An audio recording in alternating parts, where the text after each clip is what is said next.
بسم اللہ الرحمن الرحیم۔ حضور اکرم صلی اللہ علیہ وآلہ وسلم نے ارشاد فرمایا، جو بھی مسلمان صبح کو 3 بار یہ کلمات کہے تو یقیناً اللہ تعالیٰ قیامت کے دن اس کو خوش فرما دے گا۔ کلمات کیا ہیں؟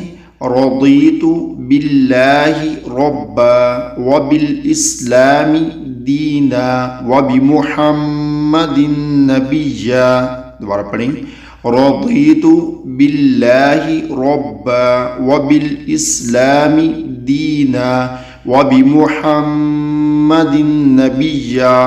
میں اللہ تعالیٰ کے رب، اسلام کے دین اور محمد صلی اللہ علیہ وآلہ وسلم کے پیغمبر ہونے پر راضی ہو گیا۔ اللہ تعالیٰ سے دعا ہے کہ اللہ تعالیٰ عمل کی توفیق عطا